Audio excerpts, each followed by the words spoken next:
The Antifada is more than a podcast. It's a specter haunting the globe. It is the synthesis of the two most frightening things for the cheerleaders of this reactionary hell world. One ravaged by the unbounded savagery of capital and its states. Antifa super soldiers and intifada. Bash the fash at a global uprising. Be prepared to enter The Antifada mindset. I'm Jamie Peck. And I'm Sean KB, along with Uber producer Matt Leck. Hello. And we have with us to talk about the International Women's Strike coming up, Tatiana Cozzarelli. Hi, I'm Tatiana. I'm with the International Women's Strike. I'm on the organizing committee. I'm also on the editorial board of Leftvoice, and I'm a member of the DSA. Awesome. We can peg in the podcast notes, we can peg a link to leftvoice.org and also to the website for the International Women's Strike. Yeah, totally. We will do that for sure. I really appreciated earlier how you texted me, Tatiana, to make sure we weren't a Zionist or pro-cop podcast. I was worried. You never can be too sure. It's true. Got to stay looking out. It's good because it helped us to clarify, I think, who we are and what who our we mindset. Aren't. Yeah, right, exactly. The negative and the positive. So, welcome to the Antifada. We are coming at you, not live from Leftist Best headquarters, about a half an hour walk away from the gentrification-ravaged Gowanus Canal in the coastal elite bubble of America, downtown Brooklyn, USA. In a story that I think has been undercovered by the lamestream media, thousands of public school teachers in West Virginia went on strike this week to protest low pay and insufficient benefits. Teachers in the state, which is 48th in the nation in terms of teacher pay, which is pretty bad, were facing cuts in promised raises from 5% down to 2%, which is actually below the increase they would have needed to keep up with the rising cost of living. And the new package doesn't address their healthcare concerns at all, which, as anyone who followed the story of Heather Holland, the teacher in Texas who died after she could not afford to pick up her prescription with a $116 copay. $116 for fucking flu medication. This is not abstract to people. This is some real stuff. So it is an illegal strike encompassing some 20,000 teachers and 277,000 students are being affected by it. Possibly the biggest illegal strike since the transit workers' strike in 2005. We want to check and make sure that fact is true. Do you remember the transit workers' strike in 2005? Were you around for that, Tatiana? Yeah, I do remember. I mean, I was an undergrad at the time, so, you know, I wasn't in New York or anything. But yeah, it was a big deal. I remember seeing pictures of people walking to work, and I was like, damn. The working class is mad strong. That's it. You know, I was in New York for the transit workers' strike in 2005, and I'm ashamed to say that I have no memory of it whatsoever. Now I'm reading from Vox.com's story about it. Stephen Payne, West Virginia Superintendent of Schools, in a statement ahead of the strike said he fully recognizes and supports the work of teachers and that they, quote, deserve more, but, quote, the economic realities of our state may not allow everything teachers deserve to take place immediately. Maybe you need a new social system. Maybe you need a new mode of production. If you realize that these things are needed and that actually people deserve these things, but you're incapable of providing them. Just saying, just throwing that out there. That's crazy talk. He also pointed out that work stoppages by public employees are, quote, not lawful in West Virginia. State Attorney General Patrick Morrisey said the strike was, quote, illegal. Both officials also said the strike would be detrimental to students and families. So, because I'm sure they're so concerned about the well-being of students and families, here's what some people are doing to help the students who depend on school meals, et cetera, et cetera. And childcare. So, state food banks have stepped in to help feed students who depend on school meals during the strike. And supplemental child care centers have also been set up, according to local news reports. And who is setting them up?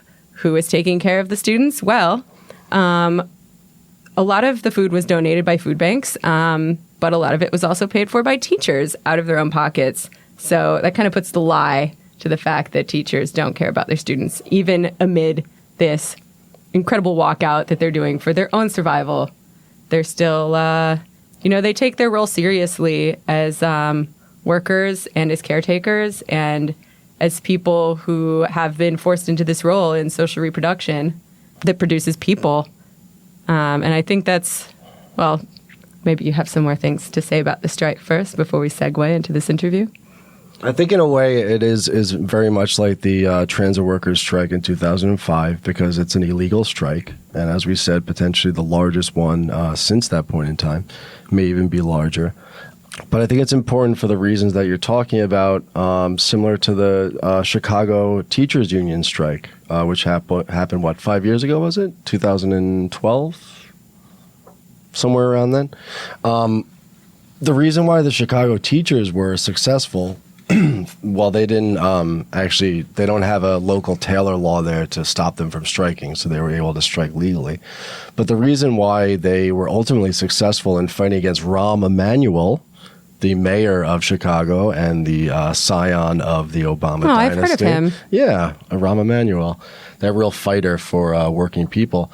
The reason they were able to succeed in that struggle is because, A, they were willing to put their lives and their livelihoods down on the line and do the only thing, use the only leverage that the working class has, which is our ability to shut shit down, on the one hand, and what they also did is similar to what these West Virginia teachers was they interacted with the community, right? The Chicago teachers, they, leading up to the strike itself, they talked with parents because obviously they're always interacting with the parents, right? They talked to the communities and they explained why the struggles for the rights of teachers, for them to have a decent living, decent health care, decent conditions to work in, are also incredibly important to the children in that community, right? Yeah. If you have a teacher who's overworked, underpaid, cannot afford flu medication, so they're dying of the flu, whatever the case may be, you are not going to have an education system that works for the community. So workers' rights, teachers' rights are also beneficial for the community as well. And the Chicago teachers did a great job of reaching out, and that's why the public support swung to them and away from Rahm Emanuel, who tried to essentially do this horrible blame game, oh, these teachers don't care about the students, yada, yada, yada. Yeah. When what you're seeing here is that in West Virginia, it's the teachers who are donating their own money, which they're fighting to get more money. So they don't even have that much money to begin with in order to make up for what's being, for the lack that exists because they're forced to go on strike because they're some of the most poorly paid teachers in the entire country. So Yeah. I think that, it's important that we put the strike back on the table. Teachers are not just wage laborers, right? They are wage laborers, but they also play a very, very important role, as you said, in social reproduction, which is to say, creating a new class of workers, creating a new generation, a new set of people who will then go on to reproduce the structures, the material and the creative potentials that we have as a society, right? And those teachers don't forget that, right? When it comes time to donate food, they're down to donate food for these kids because they're not striking against the children, they're striking for themselves, but also for their community. Yeah. Oh, sorry. No, yeah, and I would add to that in Brazil, when I lived in Brazil during a teacher's strike, and the teachers would say, when I go on strike, I'm also teaching, because they were trying to tell their students, you all have to stand up and fight for your rights too. When a lot of these teachers are high school teachers, and so their students often have low-wage jobs too. And those students should also do the same thing, should organize and go on strike for their rights, because we know that the attacks for the working class, against the working class, is across the board, right? It's not just teachers. It's also, I bet a whole bunch of students are working at McDonald's or working at the movie theater, which is, I'm sure a lot of us did that. I did that when I was a kid, So I think they're also teaching their students when they go on strike. So I think that that's really important too. And yeah, I don't know. It's such bullshit when they say there's no money.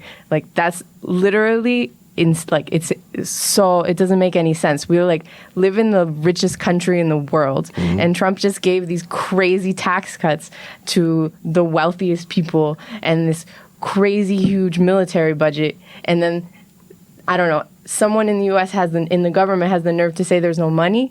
It's such bullshit. Yeah, teachers spend thousands of dollars of their own money every year on supplies, classroom supplies, literally chalk, markers, pencils, paper, that kind of thing. but now Trump wants to buy all of them guns to bring to class. It's ridiculous. How many notebooks could you buy with an AR-15? Oh my God, so many. Well, I mean, I guess that's the kind of role models they want to have for kids. Never underestimate the threat of a good example. That's what I always say. I want to make one point that kind of branches off what you were saying about, which I think is a great point about the teachers striking being a teachable moment.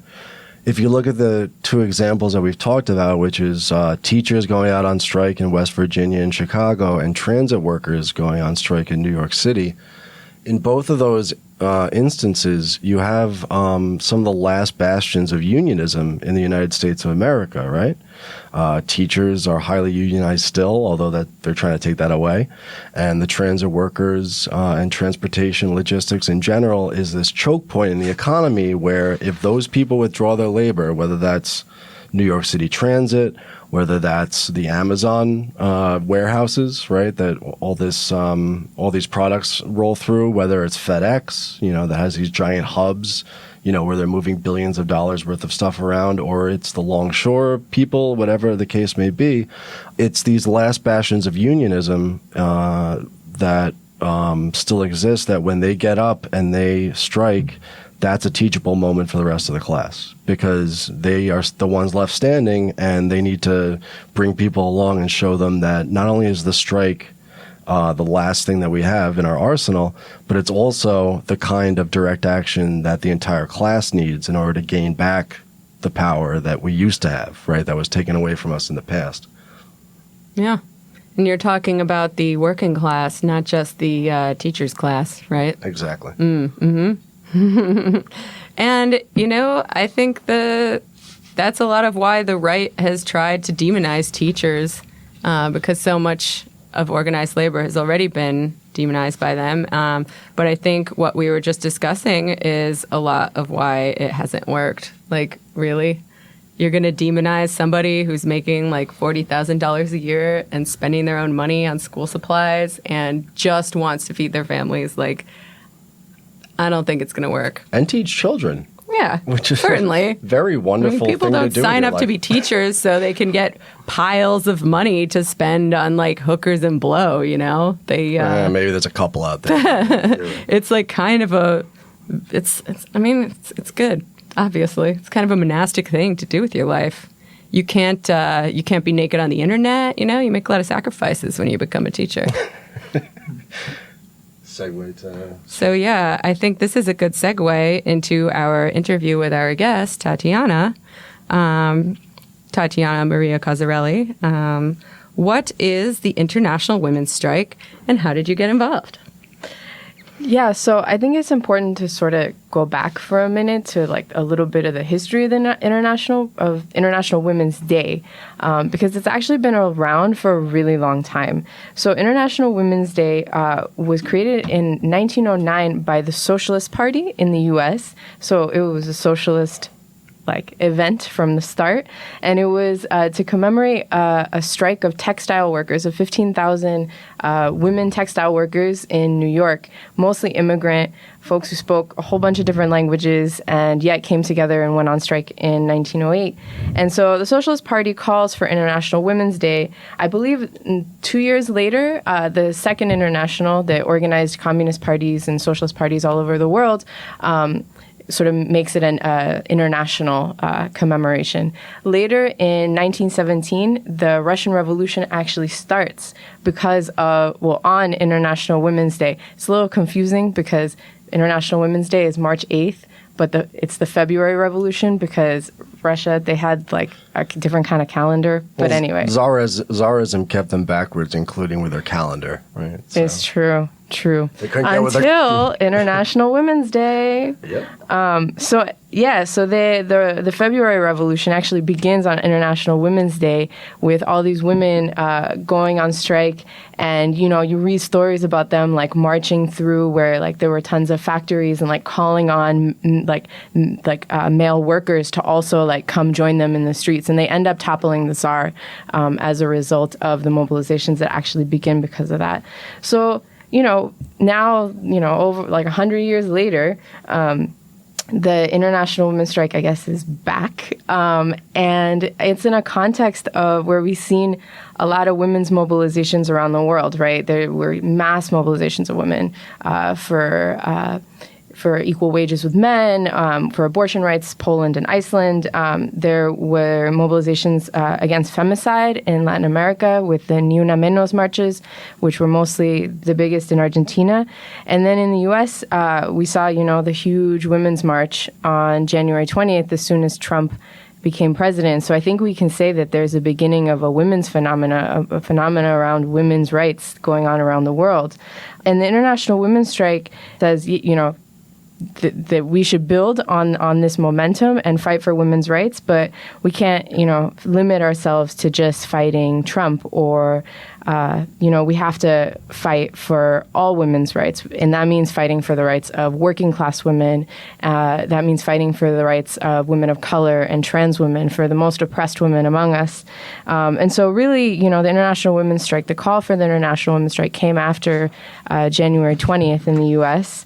And so the call was basically saying that we need a women's movement that's independent from the Democratic Party, that it's not Hillary Clinton feminism, that having a woman president, it's not going to help the overwhelming majority of women in the world. And so we want to build a different kind of women's movement. So that's where the International Women's Strike sort of comes about.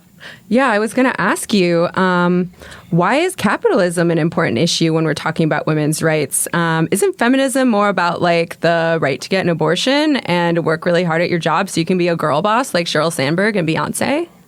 So I definitely think that we need to fight for things like the right to have an abortion, because, for example, in the U.S., that is a right that we, supposedly have.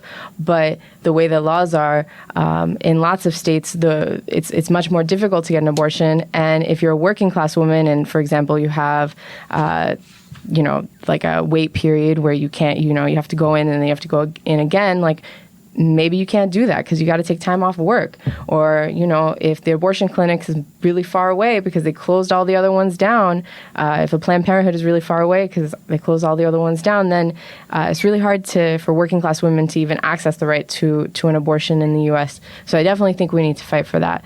The stuff about the girl boss, I don't think we need to fight for that.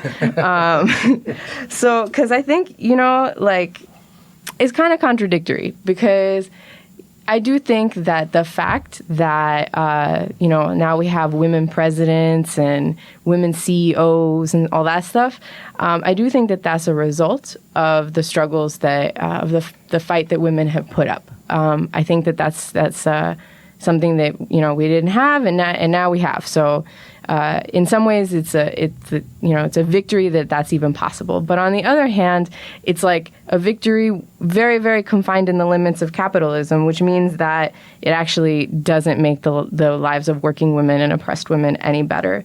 It doesn't actually matter if it's a woman or a man who's bombing the Middle East or deporting your family, or not raising the minimum wage so you can't make a living. It doesn't matter if there's a woman or a man doing that. It doesn't mean anything. Sounds like you got some internalized misogyny. Yeah, I don't think so. I think that the issue is that I want to make women's lives better, all women, right? And I think that the issue is that, Hillary Clinton's not going to do that. Hillary Clinton's going to, bomb women in the Middle East and deport families, and I'm on their side, not on, Hillary Clinton and all those other rich people's side. But she's going to do it so wokely. It's going to be she's going to launch the wokest drone strikes the world has ever seen. So I think my brocialist husband would like to know why it's only a women's strike when all of us are affected by capitalism. Yo, check it out, bro. I totally got involved in socialism because Bernie Sanders, dude, he's like a white guy who totally understands what I'm feeling when it comes to health cares and all that good stuff, free stuff, But, why is it only a women's strike? Why only the women? What about, cishet men like me? I'm cishet. What can we do to participate? You can totally participate, actually. What? I know, crazy. No, I think that the issue is, we're calling a march. And so we definitely want as many people as possible to come out for the march. In New York, it'll be in Washington Square Park. Also, when we talk about having work stoppages, if people are able to organize work stoppages, we think that it should be women and men together organizing that work stoppage, but acknowledging and discussing a work stoppage for women's rights, which we would say, women's rights are also workers' rights. Women's rights are also the rights of Latino people, of Black people, of other people of color. So, yeah, I don't know. I think men should definitely participate. Are you trying to say that it's impossible to separate gender and race from capitalism, from class? Crazy idea. Whoa. Whoa. So that's his mind being blown, in case that was unclear. So let's talk about the concept of a strike for a second. Can I still participate in the women's strike if I don't have a job, strictly speaking? Yeah, definitely. So, like I said, there's a march. We want everybody to come to the march. But also, the women's strike, we're discussing a women's strike around wage labor for folks who can go on strike, walk off the job, and that would be fantastic. We were just talking about the West Virginia teacher strike. I definitely think that we need to, in New York, we need to fight the Taylor Law. We need to organize work stoppages at our places of wage labor. At the same time, I think the idea is also to highlight the fact that there's there's labor that doesn't get paid by capitalism because it's free, because we're supposed to do it because we're women and I don't know, we're like biologically. It's natural. It's totally natural. So anyway, there's all sorts of unpaid labor that predominantly women do, like washing the clothes, cooking food, washing the dishes, having kids, having sex. No offense, babe. That's why I go out to the workplace every day to bring home the paycheck so you can make the food, you can feed the kids, you could do the dishes, all of that. All of that shit in service of capital. Mm-hmm. Yeah, so I think it's important to highlight that capitalism is definitely profiting from women in wage labor. We're in the labor force, but also capitalism profits from women's unpaid work like a lot. Because they don't got to provide health care and they don't have to provide public laundromats or, public cafeterias for us to eat. Like women are supposed to do it out of the love of their heart. Mm-hmm. Child care, too, caring for the elderly. That reminds me of a talk we had a while back with Tithi Bhattacharya, who I know that you're working with on this project. Like all of the unwaged stuff that goes into reproducing workers as a class, which is social reproduction theory. It's just a fancy way for saying the production of people, right? The production of workers. Yeah, totally. The only reason that we can get to work every day is because there's social reproduction being done outside of this, sort of wage labor force. Capitalism totally profits from the fact that we do it for women do it for free. So the idea of the women's strike is also to highlight both wage and unwaged labor that women do. I think also another thing to add, too, is if you look at the statistics, there's a double shift that a lot of women work now. Women have managed to enter the workplace for less money than men, generally, right? But if you look at the amount of domestic labor that is actually done, it's still done primarily by women. So a woman has to work, 9 to 5 or 9 to 6 or 9 to 8, whatever it is, and then come home and still do those, unwaged social reproductive tasks that they did previously, but on top of that also need to provide wages for the family through wage labor. It's true. So here's a question for you. Is the strike meant to be economically disruptive, or does it serve some other purpose?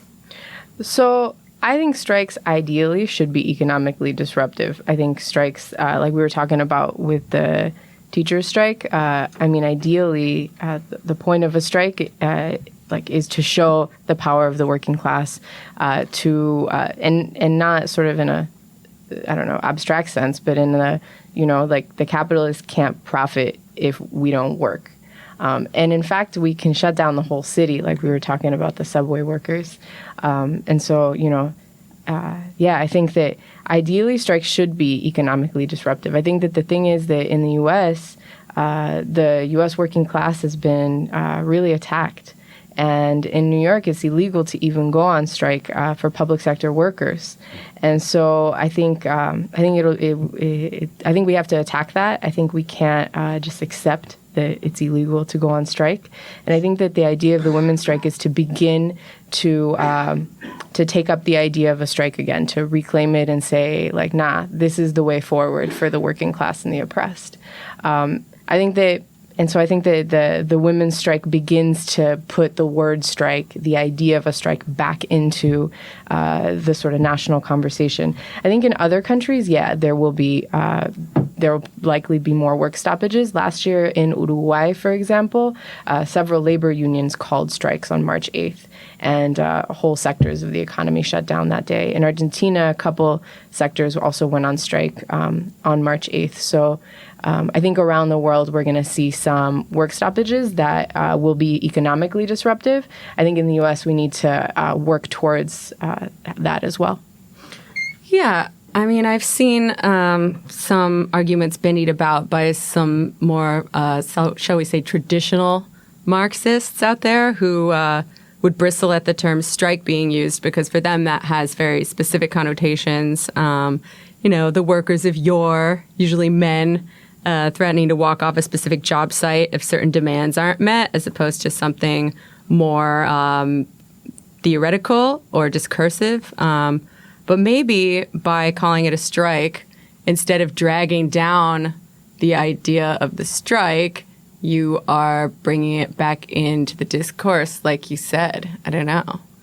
Yeah, I think that that's true. And I think that, talking about strikes in the U.S. where, strikes are illegal in New York, where it's very difficult to go on strike, I think that it's absolutely progressive to say, we need to have strikes. I think that we should be pushing in our unions, for those of us who are unionized, to fight against the Taylor Law and to go on strike on March 8th or for other demands, whenever. I think we need to take up strike again. And I do think that it's very progressive to say, strikes are the way forward, because I think that that's right. And if you're in a private sector union and your union has signed up for no strike clauses, maybe you need to become elected as a delegate and start to fight back against that, because as folks were saying, the ability for us to withhold our labor and stop the profit system is the best leverage that we have. Men, women, everybody is the best leverage that we have. So do you want to explain a little bit about what the Taylor Law is for people who might not know? Yeah, sure. So the Taylor Law is essentially a no strike clause for public sector workers. It basically says that if you go on strike, then you're fined 2 days' pay for every 1 day you're on strike. And it's you're also the union leaders can be locked up, put in jail, and you lose automatic dues checkoff. So those are the essential things that the Taylor Law does. What's funny is that the Taylor Law, when it was passed, it actually was a loosening of the law, because before that they had a law that basically said it's that if you go on strike, everybody gets fired. And then people kept going on strike and they couldn't fire everybody. So they were like, damn it, we need to have a new plan. And so that's why the Taylor Law comes about. And what's interesting also is the year after the Taylor Law was passed, there were many, many, many strikes. This Taylor Law has been broken, I believe, more than 300 times. And so it's not impossible to break the Taylor Law, but we do have to organize for it. I'd say two things. First is that the Taylor Law, so people are clear, is specific to New York State. It's a New York State law, even though a lot of other states have and cities have laws like that on the books. The other thing I'd say is that it really shows you how far we've fallen as a working class movement and a labor movement, as they like to call it. It's not much of a movement. It's a bunch of institutions that are kind of left over in this NLRB, Taft-Hartley era that we exist in. But I think that Tatiana's point that the Taylor law was actually a loosening of the laws, that's what we're fighting now against, something that was actually a compromise back in the day because the struggle was so intense to organize public workers. They had to kind of throw them a bone and say, all right, you're only going to be fined this. You're not just going to get fired. We're at this point now where the struggle is at such a low ebb, that strike activity is at such a low ebb, that the Taylor law seems like this sort of thing that is this impassable barrier to us taking direct action. When if you flip that frame around and you imagine a different world and a different paradigm. Yeah, if you imagine a different balance of forces, right, that exist in the world, right, why couldn't we break the Taylor law 300 more times? Why couldn't we do illegal strikes all the time? So I also wanted to ask you, what are the demands in the platform of the International Women's Strike? So in New York, we've had a really interesting process around organizing for the International Women's Strike. We've worked with different grassroots organizations, different rank and file organizations, workers' centers, different left parties to draft a very broad list of demands.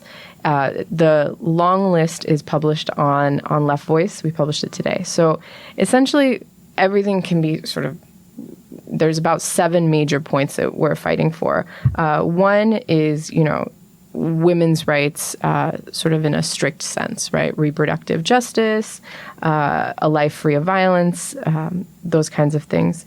Another one is around labor rights and the right to against wage theft, which a lot of our coalition partners talked about how for undocumented women, they experience a lot of wage theft. So that kind of thing.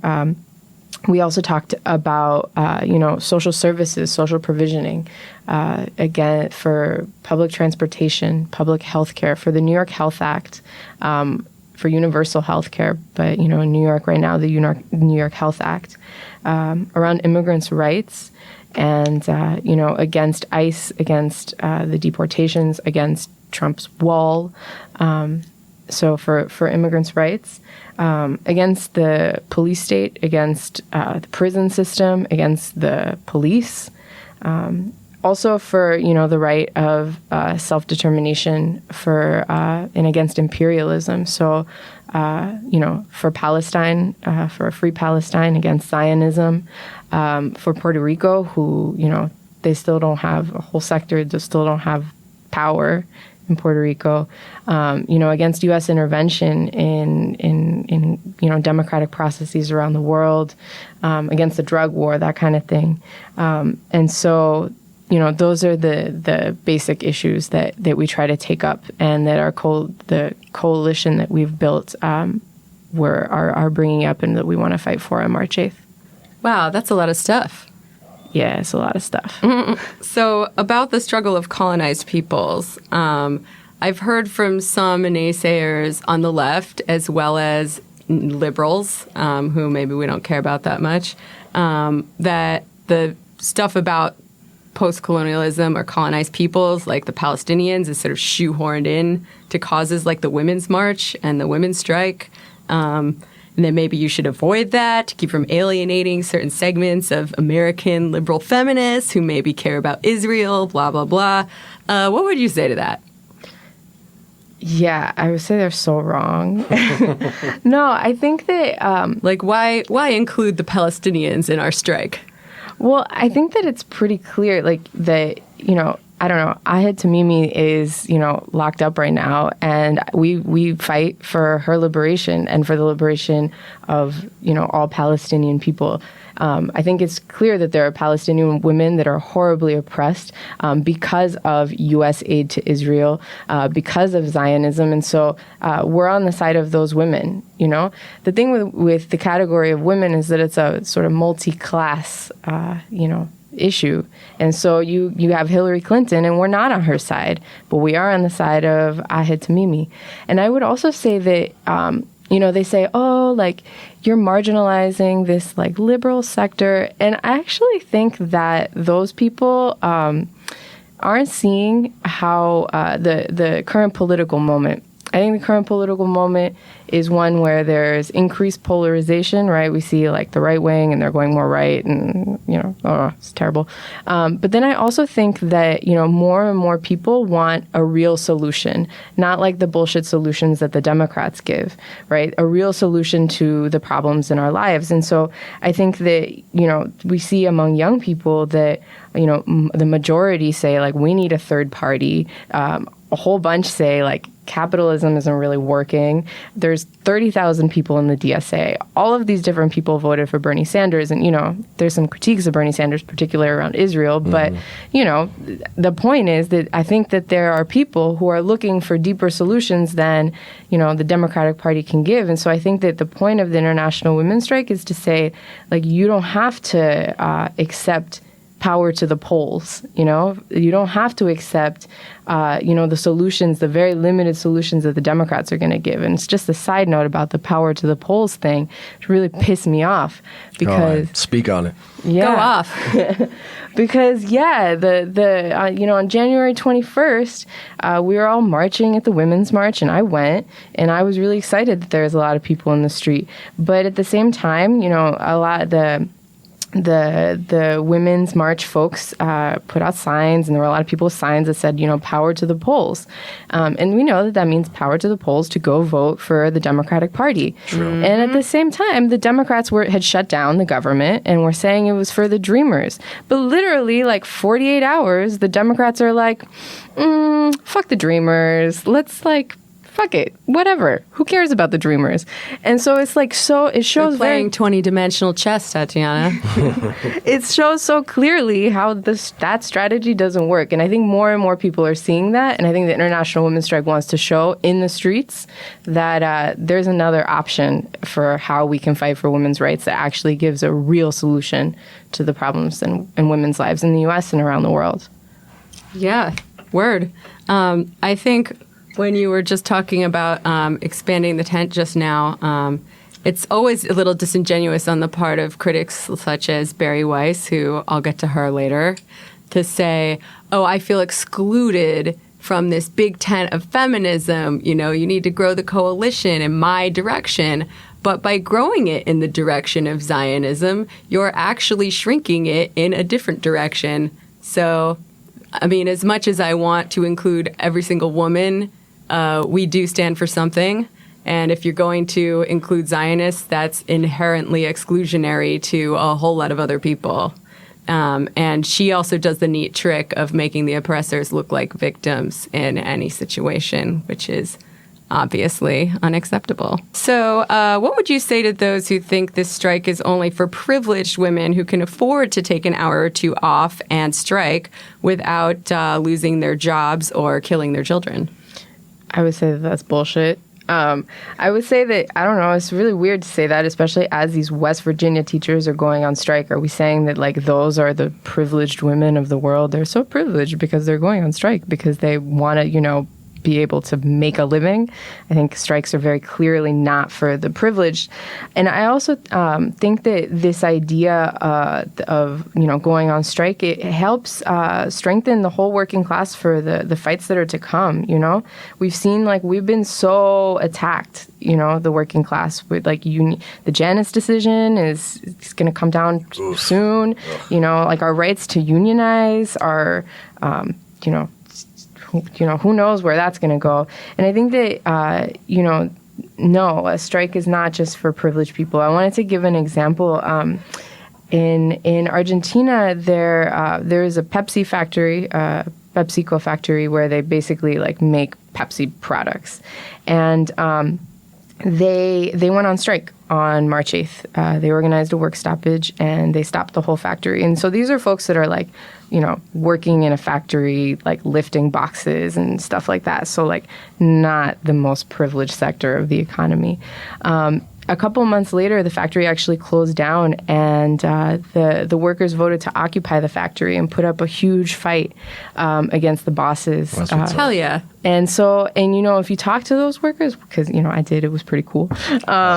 They, they'll say like, yeah, the fact that we were able to go on strike on March 8th helped strengthen us to later take over the factory because we were already organized. We already we're discussing strikes, work stoppages, and so forth. So I think it's only going to strengthen the working class to go on strike on March 8th or any day, really. And so, no, it's not for the privileged. I think that the most, exploited sectors of the working class are the ones who need the tool of the strike the most. Yeah, I mean, I think when people say that, it's either due to a complete naivete about history or just a genuine bad faith attack on what you guys are doing. I also think that moments like this, like you said, we don't necessarily know what's going to happen, but it creates an opening. And it's an opening where a lot of really exciting and very pragmatic things could be happening. They didn't know when the Russian women rioted over bread in 1917. Yes, they didn't know that was going to touch off a revolution, and it did.